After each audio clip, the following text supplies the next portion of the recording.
Welcome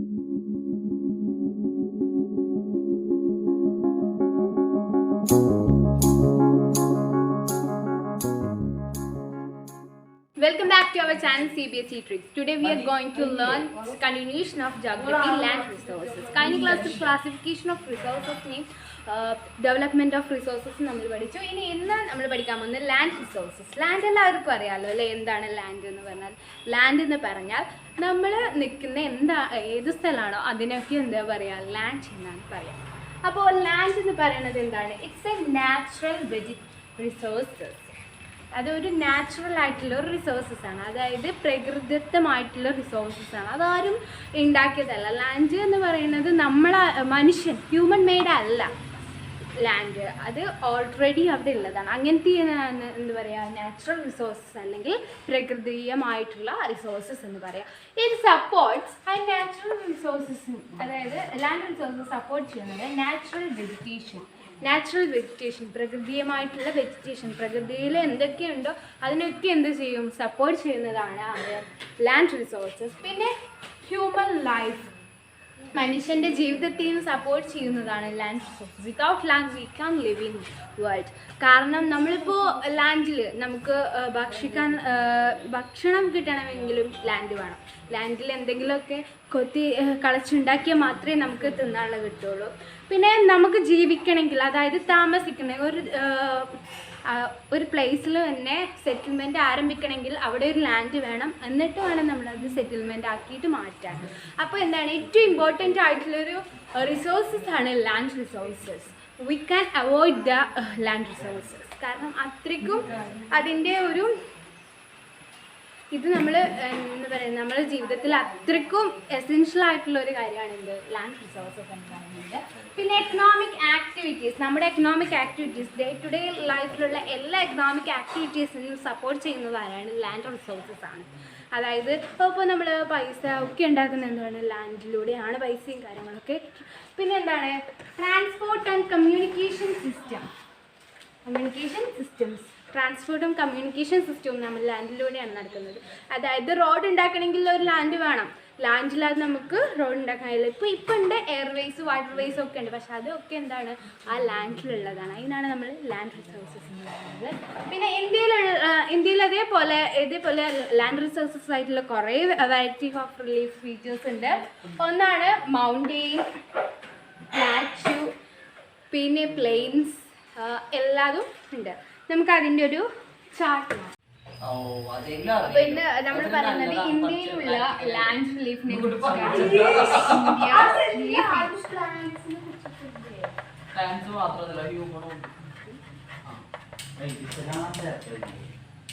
ഇന്ത്യയുടെ land relief features ആണ് നമ്മൾ പഠിക്കുന്നത്.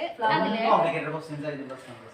43%, അതായത് മേജർ ആയിട്ടുള്ള പാർട്ട് എന്ന് പറയുന്നത് പ്ലെയിൻസ് ഏരിയയാണ്. പ്ലെയിൻ ആയിട്ടുള്ള ഏരിയയാണ് 43% ഇന്ത്യയിലുള്ളത്. പിന്നെ 30% മൗണ്ടെയിൻസ്, ഹില്ലി ഏരിയാസ് ആണ് ഇന്ത്യയിലുള്ളത്. പിന്നെ ഉള്ളത് പ്ലാറ്റ്യൂസ്, 27% പ്ലാറ്റ്യൂസ് ഏരിയ. അപ്പോൾ 43%, അതായത് മേജർ ആയിട്ടുള്ളത് പ്ലെയിൻ ഏരിയ, 30%, ഒരു 30% വരെ നമ്മളെ ഈ ഒരു ഇന്ത്യയിലുള്ളത് മൗണ്ടെയിൻ ഏരിയയാണ്. 27% ഇതിൻ്റെ കുറച്ചും കൂടി 3% കുറവേ ഉള്ളൂ പ്ലാറ്റ്യൂ ഏരിയ. അപ്പോൾ ഇതാണ് ഇന്ത്യയിലുള്ള റിലീഫ് ഫീച്ചേഴ്സ് എന്ന് പറയാം. ഓക്കെ, അപ്പം നമുക്ക് നെക്സ്റ്റ് ടോപ്പിക്കിലേക്ക് കടക്കാം. Land utilisation. നെക്സ്റ്റ് ടോപ്പിക്കാണ് ലാൻഡ് യൂട്ടിലൈസേഷൻ. എന്താണ് ലാൻഡ് യൂട്ടിലൈസേഷൻ, എല്ലാവർക്കും അറിയോ? അപ്പോൾ നമ്മൾ എന്തിനൊക്കെയാണ് ലാൻഡ് യൂസ് ചെയ്യുന്നത് അതിനെക്കുറിച്ച് പഠിക്കുന്നതിനാണ് ലാൻഡ് യൂട്ടിലൈസേഷൻ എന്ന് പറയുന്നത്. നമ്മുടെ ഇന്ത്യയിൽ തന്നെ കുറേ യൂസസ് നമുക്കുണ്ട്. അതായത് ലാൻഡ് എന്തൊക്കെ പർപ്പസിനാണ് നമ്മുടെ ഇന്ത്യയിൽ യൂസ് ചെയ്യുന്നത് എന്നതിനെ കുറിച്ചിട്ട് ഒരു ഡീറ്റെയിൽ ആയിട്ട് പഠിക്കാനാണ് ലാൻഡ് യൂട്ടിലൈസേഷൻ നമ്മൾ പഠിക്കുന്നത്. ഫസ്റ്റ് ഒരു ലാൻഡ് യൂട്ടിലൈസേഷനാണ് എന്ത്, ഫോറസ്റ്റ് ഏരിയ.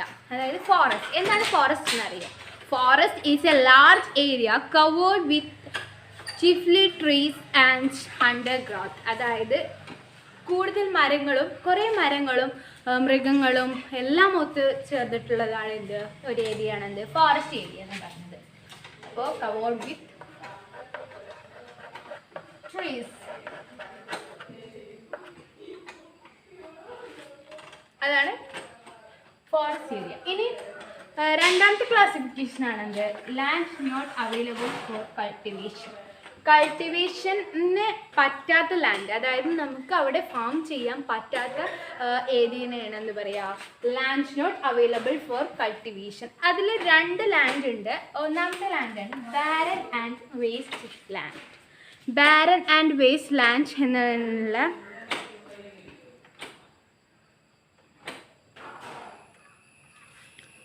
എന്താണ് ബാരൻ ആൻഡ് വേസ്റ്റ് ലാൻഡ് നമുക്ക് നോക്കാം.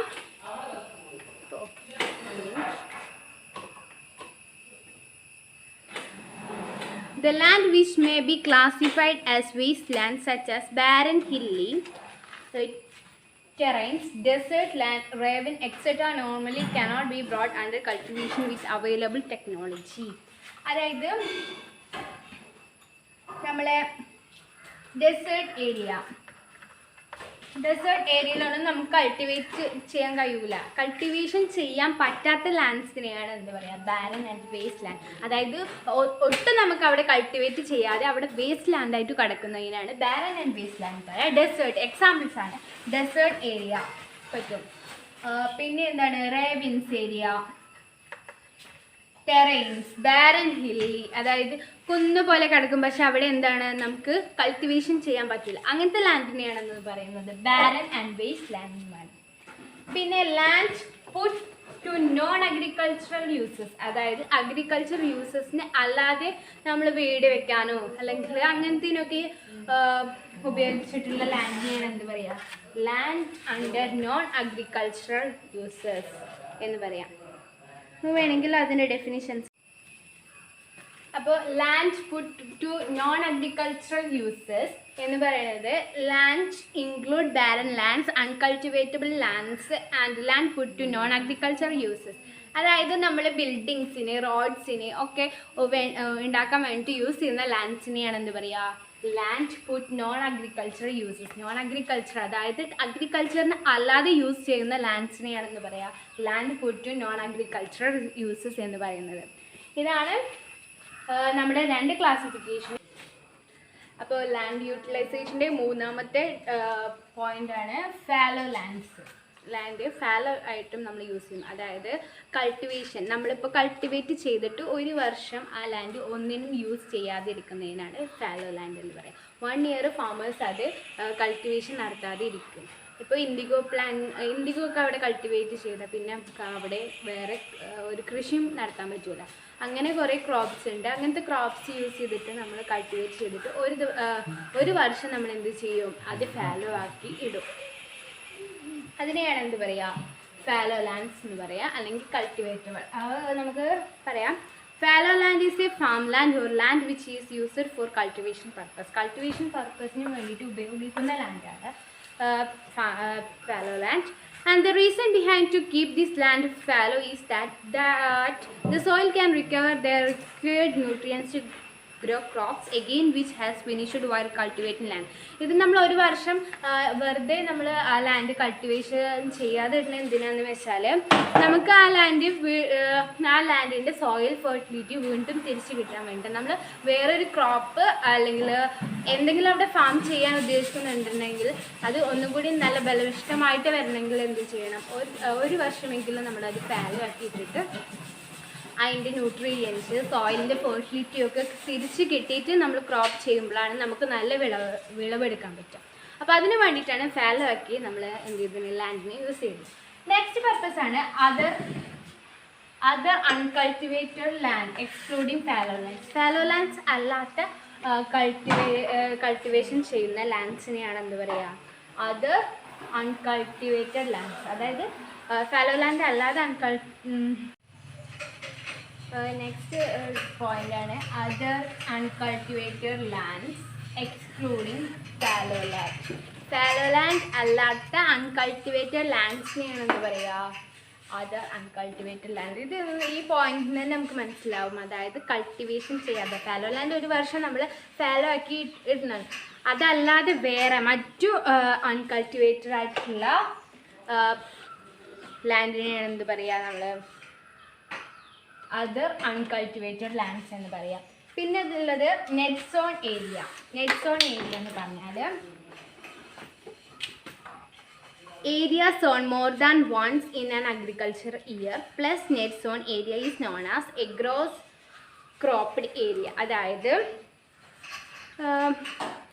സോൺ എന്ന് പറയുക നമ്മൾ കൾട്ടിവേറ്റ് ചെയ്യുക more than once in an agriculture year. ഒരു അഗ്രികൾച്ചർ ഇയറിനെക്കാട്ടിലും അതായത് ഒരു വർഷത്തിനെക്കാട്ടിലും മോർ ദാൻ 5 ഇയേഴ്സിനൊക്കെ എന്ത് ചെയ്യുക, ആ ലാൻഡ് കൾട്ടിവേറ്റ് ചെയ്യാതെ ഇടുന്നതിനാണ് എന്ത് പറയുക, നെറ്റ് സോൺ ഏരിയ എന്ന് പറയുന്നത്. ഇവിടെ നമ്മൾ പറഞ്ഞു 1 ഇയർ ആണ് ഇവിടുത്തെ കണക്ക്. ഇവിടെ ആണെങ്കിൽ more than 5 year or any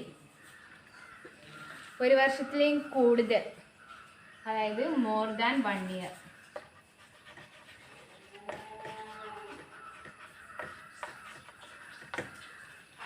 cultivate ചെയ്യാതെ ഇടുന്നതിനാണ് നെറ്റ് സോൺ ഏരിയ എന്ന് പറയുന്നത്. അപ്പോൾ ഇതാണ് നമ്മുടെ ലാൻഡ് യൂട്ടിലൈസേഷനിൽ നമുക്ക് പഠിക്കാനുള്ളത്. ഇനി നമുക്ക് പഠിക്കാനുള്ളത് land use pattern in India. ഇന്ത്യയിൽ എന്തൊക്കെയാണ് പാറ്റേൺ, ലാൻഡിൻ്റെ പാറ്റേൺ എന്നാണ് നമുക്ക് പഠിക്കാൻ പോകുന്നത്. ഇപ്പോൾ land use pattern in India, നമുക്ക് ഇന്ത്യയിലുള്ള ലാൻഡ് പാറ്റേണിനെ കുറിച്ചിട്ട് പഠിക്കാം. ഫസ്റ്റ് തന്നെ അതിൻ്റെ ഫീച്ചറാണിത് ഫിസിക്കൽ ഫാക്ടേഴ്സ്. ഫിസിക്കൽ ഫാക്ടേഴ്സ് അതായത് ലാൻഡിന് നമ്മൾ പാറ്റേൺ ഉള്ള ഫിസിക്കൽ ഫീച്ചേഴ്സ് എന്തൊക്കെയാണെന്ന് നോക്കാം. ഫസ്റ്റ് തന്നെ നമുക്ക് എന്താണ് ടോപ്പോഗ്രഫി. ടോപ്പോഗ്രഫി എന്ന് പറയുന്നത് സോയിലിൻ്റെ ടോപ്പോഗ്രഫി നമുക്ക് നോക്കണം, ജോഗ്രഫി ഇത്. പിന്നെ സോയിലിൻ്റെ ക്ലൈമറ്റ് നോക്കണം, സോയിൽ ടൈപ്പ് അതായത് ലാൻഡിൻ്റെ നമ്മുടെ ആ ലാൻഡിലുള്ള ക്ലൈമറ്റ് നോക്കണം, ടോപ്പോഗ്രഫി നോക്കണം, സോയിൽ ടൈപ്സ് നോക്കണം. Soil different types of soils ഉണ്ട്, അലൂവിയൽ, അങ്ങനെ ഓരോ സോയിൽ, ബ്ലാക്ക്, റെഡ്, ഇങ്ങനത്തെ സോയിൽ. അപ്പോൾ നമ്മൾ നിൽക്കുന്ന ഒരു ലാൻഡ് ഏത് സോയിൽ യൂട്ടിലൈസ് ചെയ്ത്, ഇപ്പം ഇവിടെ ഇപ്പം നോക്കുകയാണെങ്കിൽ ചിലപ്പോൾ ബ്ലാക്ക് സോയിലായിരിക്കും. ബ്ലാക്ക് സോയിൽ ഏറ്റവും കൂടുതൽ കൾട്ടിവേഷനിൽ യൂസ് ആയിട്ടുള്ള സോയിലാണെങ്കിൽ ബ്ലാക്ക് സോയിൽ അല്ലെങ്കിൽ അലുവിയൽ സോയിൽ എന്നൊക്കെ നമുക്ക് പറയാം. പിന്നെ ടോപ്പോഗ്രഫി നോക്കണം എപ്പോഴും. നമ്മൾ ആ ഒരു ഏരിയ, ജോഗ്രഫി, ലൊക്കേഷൻ, ആ ഒരു ഏരിയ ഇതിന് കംഫർട്ടബിൾ ആണോ, എന്തിനൊക്കെ കംഫർട്ടബിൾ ആണ് എന്നുള്ളതൊക്കെ നോക്കണം. പിന്നെ ക്ലൈമറ്റ് ഇപ്പോൾ അഗ്രികൾച്ചറൊക്കെ ചെയ്യുകയാണെങ്കിൽ അതിന് നന്നായിട്ടുള്ള ക്ലൈമറ്റ് വേണം. അതായത് കുറച്ച് വെയിലും വേണം, കുറച്ച് മഴയും വേണം. ഇപ്പോൾ നെല്ലൊക്കെ നടത്തുകയാണെങ്കിൽ നല്ല മഴയും കാര്യങ്ങളൊക്കെ വേണം, വെള്ളം വേണം. അപ്പോൾ ഇപ്പോഴത്തെ കാലത്ത് ഒരു പ്രശ്നമില്ല, കാരണം നമ്മൾ ഇറിഗേഷൻ ഫെസിലിറ്റീസൊക്കെ വന്നതോടുകൂടി കുഴപ്പമില്ല, കൃഷിക്കാർക്കൊന്നും വലിയ കുഴപ്പമൊന്നുമില്ല, സബ്സിഡീസ് ഒക്കെ കിട്ടുന്നുണ്ട്. അപ്പോൾ ഈ ഒരു ഇതൊക്കെ ടോപ്പോഗ്രഫി, ക്ലൈമറ്റ്, സോയിൽ ടൈപ്സ് ഇതൊക്കെ നോക്കിയിട്ടാണ് ലാൻഡ് എന്തിന് പറ്റിയതാണ്, എന്ത് പർപ്പസിനാണ് ലാൻഡ് യൂസ് ചെയ്യാൻ പറ്റുക എന്ന് നമ്മൾ എന്തെങ്കിലും നോക്കുന്നത്. നെക്സ്റ്റ് ഹ്യൂമൻ ഫാക്ടേഴ്സ് നമ്മൾ നോക്കും. ഹ്യൂമൻ ഫാക്ടേഴ്സ് നോക്കുന്നത് എന്തൊക്കെയാണ്, പോപ്പുലേഷൻ ഡെൻസിറ്റി, പിന്നെ technological capability, cultural and traditional etcetera. അപ്പോൾ പോപ്പുലേഷൻ ഡെൻസിറ്റി, ആ ഒരു ഏരിയയിൽ എത്ര പോപ്പുലേഷൻ ഡെൻസിറ്റി അവിടെ ഉണ്ട്, പോപ്പുലേഷൻ എത്രത്തോളം ആ ഒരു ലാൻഡിലുണ്ട് എന്നതൊക്കെ നോക്കിയിട്ടാണ് നമ്മൾ എന്ത് ചെയ്യുന്നത്, അവിടെ കൾട്ടിവേഷനോ അല്ലെങ്കിൽ മറ്റെന്ത് പർപ്പസ് ആയാലും നമ്മൾ ആ ലാൻഡിൽ ചെയ്യുന്നത്. പിന്നെ ടെക്നോളജിക്കൽ കാപ്പബിലിറ്റി, അതായത് ഏത് ടെക്നോളജി യൂസ് ചെയ്തിട്ടാണ് ആ ലാൻഡിൽ നമുക്ക് അഗ്രികൾച്ചറോ എന്ത് ഫെസിലിറ്റീസും ആണെങ്കിലും, ഇപ്പോൾ ഇൻഡസ്ട്രി ആണെങ്കിലും ടെക്നോളജി ഇല്ലാതെ നമുക്ക് ഇൻഡസ്ട്രി നടത്താൻ പറ്റും. അപ്പോൾ ലാൻഡിൽ എന്തൊക്കെയാണ് വേണ്ടത് എന്ന്, എന്ത് ടെക്നോളജിയാണ് വേണ്ടത് നോക്കാൻ വേണ്ടിയിട്ട് ടെക്നോളജിക്കൽ കാപ്പബിലിറ്റി നമ്മൾ നോക്കണം. പിന്നെ കൾച്ചർ നോക്കണം, ആ ഒരു ഏരിയയിലുള്ള കൾച്ചേഴ്സിനെ നമ്മൾ നോക്കും. എന്ത് കൾച്ചറാണ് നമുക്ക് ആ ഒരു ഏരിയയിൽ സ്യൂട്ടബിൾ ആയിട്ടില്ലെങ്കിൽ ആ ഒരു പോപ്പുലേഷനിൽ ഏത് കൾച്ചേഴ്സാണ് അതൊക്കെ നോക്കിയിട്ടാണ് നമ്മൾ എന്ത് ചെയ്യുന്നത്, ലാൻഡിനെ നോക്കുന്നത്. ഇത് പിന്നെ ട്രഡീഷൻസ്, പാരമ്പര്യ കാര്യങ്ങളൊക്കെ നോക്കും. പണ്ട് ഉണ്ടായിരുന്നു ആ ഒരു ഏരിയയിൽ സ്യൂട്ടബിൾ അല്ല, ഇപ്പോൾ ഒരു വീട് വെക്കുകയാണെന്നുണ്ടെങ്കിൽ അവിടുത്തെ ഒരു കൾച്ചർ, ടോപ്പോഗ്രഫി നോക്കും, സോയിൽ ടൈപ്പ് നോക്കും, വീട് വെക്കാൻ സ്യൂട്ടബിൾ ആണോ, അവിടെ വീട് വേണമെങ്കിൽ നമുക്ക് കിണറും വേണമല്ലോ, വെള്ളം വേണം, നമുക്ക് ഏറ്റവും വീടിൻ്റെ അടുത്ത് തന്നെ സ്യൂട്ടബിൾ ആണെങ്കിൽ ഏറ്റവും അടുത്ത് തന്നെ നമ്മൾ കുത്താൻ നോക്കും. അപ്പോൾ അങ്ങനെ നമ്മൾ കൾച്ചർ ട്രഡീഷൻസിലൊക്കെ നോക്കും, കിഴക്ക്, വെസ്റ്റ്, ഈസ്റ്റ്, ഇതിലേതാണ് പോസിബിൾ എന്നൊക്കെ നോക്കിയിട്ട് വേണം നമ്മൾ ഒരു വീടോ എന്ത് വേണമെങ്കിലും നോക്കണത്. അങ്ങനെയാണ്. അപ്പോൾ ഫിസിക്കൽ ഫാക്ടേഴ്സും ഹ്യൂമൻ ഫാക്ടേഴ്സുമാണ് നമ്മൾ എന്തിന് വേണ്ടി യൂസ് ചെയ്യുന്നത്, ലാൻഡ് പാറ്റേൺ ആയിട്ട് നമ്മൾ ഇന്ത്യയിൽ യൂസ് ചെയ്യുന്നത്. ഇത് നമുക്കൊരു ഡയഗ്രം ഉണ്ട്. ഓക്കെ, ലാൻഡ് യൂസ് പാറ്റേൺ ഇന്ത്യയിലുള്ള ഒരു ഡയഗ്രമാണ് നമ്മളിന്ന് പഠിക്കാൻ പോകുന്നത്. 1960 to 61 എടുത്ത ഒരു ലാൻഡിൻ്റെ യൂസബിൾ ആയിട്ടുള്ള ഡയഗ്രമാണ് നമ്മളിന്ന് പഠിക്കാൻ പോകുന്നത്. അപ്പോൾ ഈ ഒരു 46.26% എന്ന് പറയുന്നത് നെറ്റ് സോൺ ഏരിയയാണ്. ഇത് മൊത്തത്തിൽ നെറ്റ് സോൺ ഏരിയയാണ്. നമ്മൾ പഠിച്ചു എന്താണ് നെറ്റ് സോൺ ഏരിയ എന്നൊക്കെ. അപ്പം 46.26, അതായത് ഇതിലുള്ള ഏറ്റവും കൂടുതൽ പെർസെൻറ്റേജ് നെറ്റ് സോൺ ഏരിയക്കാണ്. പിന്നെ 23.3% നമുക്ക് ഫോറസ്റ്റ് ആണ്, ഫോറസ്റ്റ് ഏരിയ ആണിത്. പിന്നെ 18.11% ബാരൻ ആൻഡ് അൺകൾച്ചറബിൾ വേസ്റ്റ് ലാൻഡ്സിനെയാണ് 18.11%. പിന്നുള്ളത് 4.95% agriculture for area under non agricultural uses, അതായത് അഗ്രികൾച്ചർ യൂസസ് അല്ലാത്ത ലാൻഡ്സ് 4.95% ഉണ്ട്. പിന്നെ 4.7% പെർമനൻറ്റ് പാസ്റ്ററൽ, അതായത് കന്നുകാലികളെ ഗേസിങ് പാസ്റ്ററൽ ലാൻഡൊക്കെ ആയിട്ട് യൂസ് ചെയ്യുന്നത്, അതായത് നമ്മുടെ മൃഗങ്ങളെയൊക്കെ വേട്ടയാടാൻ, അല്ലെങ്കിൽ വേട്ടയല്ല, മൃഗങ്ങൾക്ക് പുല്ല് തേടാനൊക്കെ പോകുന്ന ഒരു ഏരിയയാണ്, ഗ്രേസിങ് ഏരിയയാണ് 4.95% ഉള്ളത്. പിന്നെ 4.71% പെർമനൻറ്റ് പാസ്റ്ററൽ, അത് പറഞ്ഞു. 1.50% എന്ന് പറയുന്നത് കറണ്ട് ഫാലോ ആണ്. കറണ്ട് ഫാലോ ഏരിയ ആണ് ഈ ഒരു ചെറിയ ഏരിയ എന്ന് പറയുന്നത്. പിന്നെ 6.23% കൾച്ചറബിൾ വേസ്റ്റ് ലാൻഡ് ആയിട്ട് കിടക്കുന്നതാണ് ഇത് 6.23. 5.50% ഈ ഒരു ഏരിയ എന്ന് പറയുന്നത് fallow other than current fallow അല്ലാത്ത ഫാലോ ലാൻഡ്സിനെയാണ് ഇത്രയും പെർസെൻറ്റേജ് ഉള്ളത്.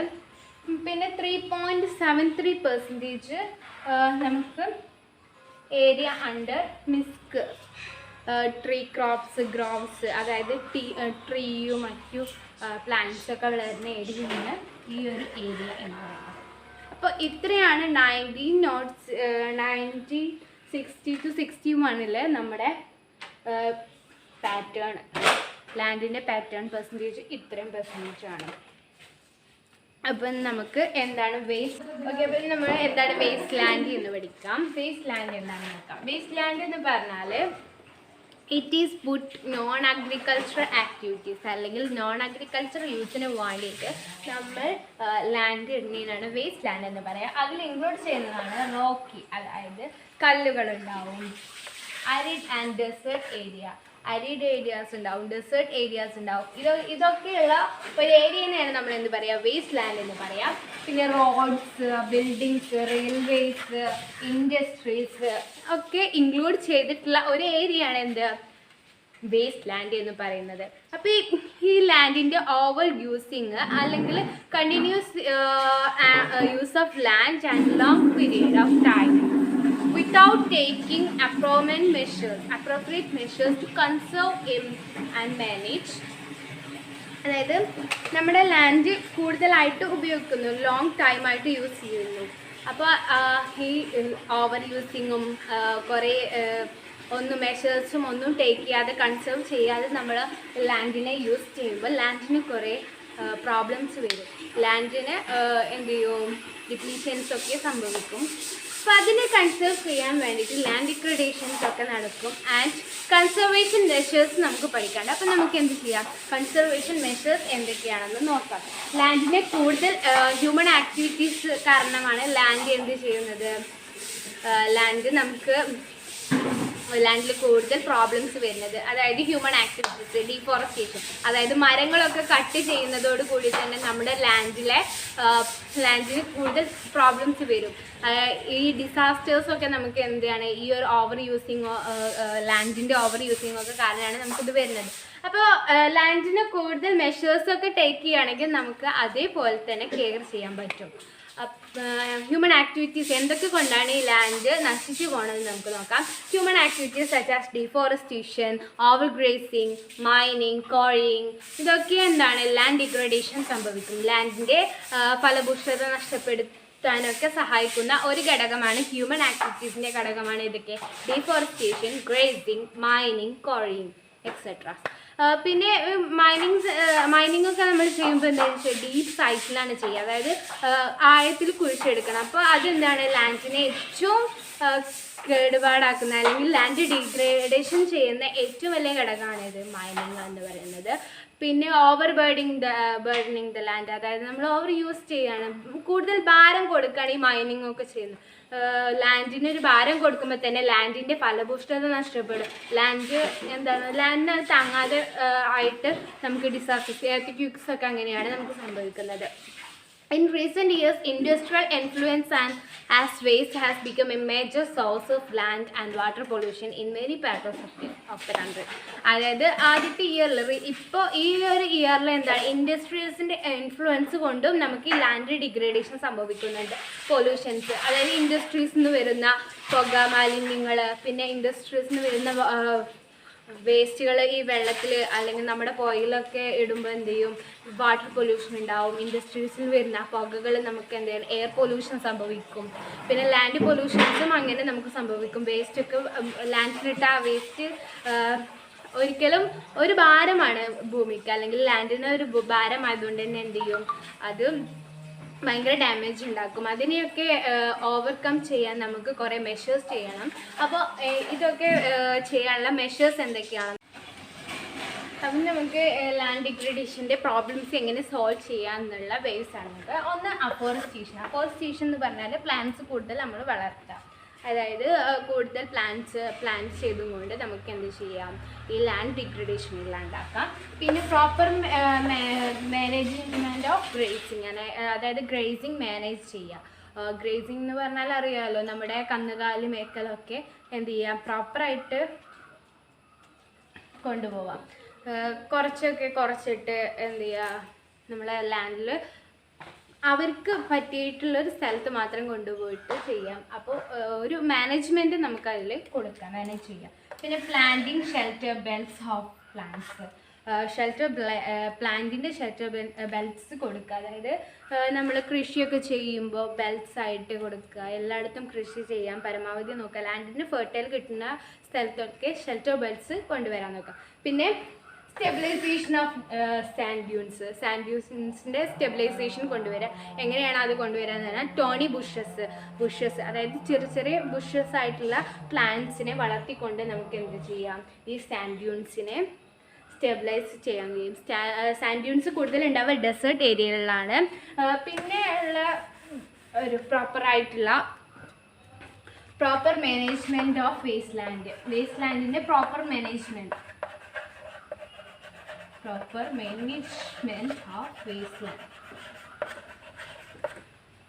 waste landന്റെ പ്രോപ്പർ മാനേജ്മെൻറ്റ്, അതായത് പ്രോപ്പറായിട്ട് ആ വേസ്റ്റ് ലാൻഡിനെ ഉപയോഗിക്കുക. അപ്പോൾ വേസ്റ്റ് ലാൻഡ് നമ്മൾ മേജർലി യൂസ് ചെയ്യുന്നത് എന്തിനാണ്, ഹൗസ്, ബിൽഡിങ്സ്, റെയിൽവേസ്, റോഡ്സ്, ഇതിനൊക്കെ വേണ്ടിയിട്ടാണ്. അപ്പോൾ അതിന് വേണ്ടിയിട്ട് നമ്മൾ എന്ത് ചെയ്യാം, പ്രോപ്പർ വേസ്റ്റ് ലാൻഡ് യൂസ് ചെയ്യാം. പിന്നെ കൺട്രോൾ മൈനിങ് ഒക്കെ നമ്മൾക്ക് എന്ത് ചെയ്യാം, കൺട്രോൾ ചെയ്യാം. അധികം മൈനിങ്, അതായത് അധികം ഡീപ്പായിട്ടുള്ള മൈനിങ് ആക്ടിവിറ്റീസ് ഒന്നും ചെയ്യാതെ മുകളിൽ തന്നെ ചെയ്യാൻ പറ്റിയിട്ട് നോക്കുക, കൺട്രോൾ മൈനിങ് ആക്ടിവിറ്റീസ് ഒക്കെ. പിന്നെ ഉള്ളത് എന്താണ്, proper discharge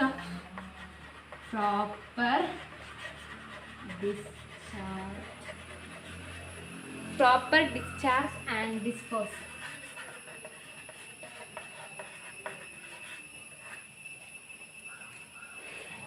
Disposal, industrial influence and wastes after treatment. അതായത് ഇൻഡസ്ട്രി ഏരിയ ഒക്കെ നമ്മൾ പ്രോപ്പറായിട്ട് കൊണ്ട് നടക്കുക. അതായത് വേസ്റ്റ് മെറ്റീരിയൽസ് ഒന്നും ഇടാതെ അതൊക്കെ റീസൈക്കിൾ ചെയ്തിട്ട് ഉപയോഗിക്കാൻ പറ്റുന്നത് ഉപയോഗിച്ച് ഇടുക. അതാണ് പ്രോപ്പർ ഡിസ്ചാർജ് ആൻഡ് ഡിസ്പോസൽ ചെയ്യാൻ പറ്റുന്ന ടെക്നോളജീസൊക്കെ കൊണ്ടുവന്നിട്ട് ഇൻഡസ്ട്രിയൽ വേസ്റ്റസും ഒക്കെ എന്ത് ചെയ്യാം, റീസൈക്കിൾ ചെയ്തിട്ട് ട്രീറ്റ് ചെയ്യുക. അപ്പോൾ ഇത്രയും പോയിൻറ്റ്സാണ് നമുക്ക് എന്തിനെ തടയാൻ പറ്റുന്നത്? ലാൻഡ് ഡിഗ്രഡേഷനെ തടയാൻ പറ്റുന്ന ഇത്രയും പോയിന്റ്സ് ആണ്. ഒന്നും കൂടി നമുക്ക് പറയാം. Afforestation and proper management of grazing. Second, planting shelter belts plants. പിന്നെ stabilization of sand dunes, proper management of wasteland, control mining activities, proper discharge and disposal of industrial influence and waste after treatment. ഈ ഒരു 6 points ആണ് നമുക്ക് land ഡിഗ്രഡേഷനെ ഇല്ലാണ്ടാക്കാൻ വേണ്ടിയിട്ട് ചെയ്യാൻ പറ്റുന്ന solutions എന്ന് പറയാനുള്ളത്. ഇതുമല്ല, ഇതിൻ്റെ അപ്പുറം നമുക്ക് ചെയ്യാം. ഇത്രയുമാണ് നമുക്ക് ഈ ഒരു ജോഗ്രഫിയിൽ 10th ലെസണിൽ പഠിക്കാനുള്ളത്. അപ്പോൾ ഇന്നത്തെ വീഡിയോ നമ്മൾ ഇവിടെ നിർത്തുകയാണ്. നെക്സ്റ്റ് വീഡിയോയുമായിട്ട് നെക്സ്റ്റ് പാർട്ടായിട്ട് നമുക്ക് ഇനി ഒരു സോയിലിൻ്റെ പാട്ടും കൂടിയും പഠിക്കാനുണ്ട്. സോയിൽ റിസോഴ്സസ് എന്നിട്ടുള്ള പാട്ടും കൂടിയും കഴിഞ്ഞാൽ നമ്മുടെ ജോഗ്രഫിയിലെ ഫസ്റ്റ് ചാപ്റ്റർ നമുക്ക് കംപ്ലീറ്റ് ആയി. അപ്പോൾ എല്ലാവർക്കും bye bye from my channel. അപ്പോൾ അടുത്തൊരു വീഡിയോയിൽ വീണ്ടും കാണാം.